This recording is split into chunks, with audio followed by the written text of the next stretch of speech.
Yun, bali, nandito po tayo sa Lower Antipolo, malapit po sa SM Masinag. Actually, walking distance lang siya sa SM Masinag. Bali, itong nasa harapan natin, this is sold out na po to. Pero magkakaroon po tayo ng bagong project, which is pre-selling po. Dito sa banda, dito. Yan, puntahan natin yung pre-selling. Bali, 3 units lang po siya. 5.6 million to 5.9 million pesos po. So, ang lot area po niya is ranging from, 80 to 90. Then, ang lot niya, floor niya is 100 square meter po. Yan. So, ito po yung pre-selling na very soon, sisimulan na nila. Siguro ang turnover natin dito mga 12 to 15 months po. Yan. So, at least pre-selling pa to kung hindi po kayo nagmamadali. Okay po ito kasi malapit lang to sa SM Masinag. New Year po sa inyo lahat at ngayon po since 2021 back to work po tayo and nandito po tayo sa Lower Antipolo para i-feature po natin yung isa sa mga projects natin. So ito po sa likod natin, it's a ready for occupancy project po dito sa Lower Antipolo, which is walking distance lang po sa SM Masinag. So itong nasa likod natin, this is sold out, wala na pong available dito, but magkakaroon po tayo ng pre-selling park po na katulad po nito. So, tara, tingnan natin siya para makita niyo yung buong bahay. Paki-feature ba yung buo? Nakita niyo yung buo.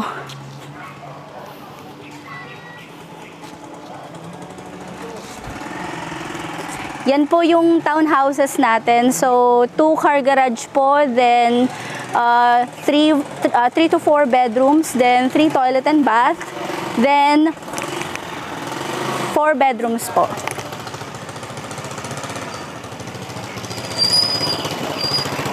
Okay po, then ngayon po papasok naman po tayo sa isa sa mga unit para makita natin yung mismong loob ng bahay. Hello po! Nandito si Madam Ai dito sa loob. So ito yung tapos na nila, medyo konting linis na lang yung gagawin nila. So ganito kalaki yung kanyang parking. So pakita mo yung parking niya, kung gaano kalaki.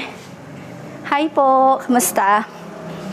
So, ganito kalaki yung parking space niya. So, 2 kotse, maluwag pa. Okay. Then, dito naman is, papasok naman tayo sa loob ng bahay. Makita natin yung living area, saka yung dining area niya. So, here, hello po. Pasensya na po. Happy New Year po. So, ito yung turnover ng units. We have living room o living area. Then we have dining area. Yan. So, ang lawak din ng kanyang lot area. Ang lot area po natin is 100 po. So, first, nandito po yung ating common toilet. Yan. And then, ito yung ating full kitchen with upper and lower cabinet na rin siya. Yan. Then of course, hindi rin po mawawala ang ating guest room or maid's quarter po. Yan. So, meron na rin siyang cabinet dito sa ating maid's quarter. Then we have here our laundry space or dirty kitchen po. Yan. Pakita natin yung dirty kitchen natin, saka yung laundry. Ito yung sa laundry natin, may gripo, then may outlet din. Then of course, dito po sa ating gilid is your dirty kitchen. Pakita natin yung dirty kitchen. Yan. Yan. And now, punta tayo sa second floor. Yan. Sa second floor, dito, it's sa part na to, akyat lang po kami. Yan. So, ito yung turnover ng hagdanan natin. Hindi siya, tiles ba to? Wood tiles, no? Tapos, ito na yung kwarto natin. So, yan. Punta tayo sa master bedroom. So, ito po yung master bedroom natin. Yan. Ang lawak ng master, no? Tapos, ang ganda ng kulay. So, itong kulay na to, pinili na po ito ng mismong buyer o yung bumili ng unit. So, dito po, meron tayo ditong terrace. Yan. Then, sa bawat room, meron na siyang cabinet, which is this. Yan. Tapos po, meron tayong toilet and bath.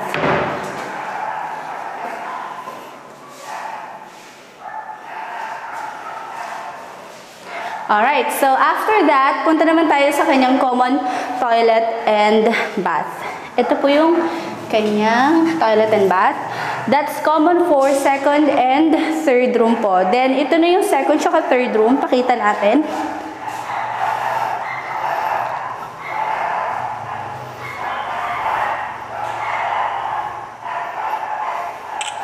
Yan. And then, dito po yung ating third room.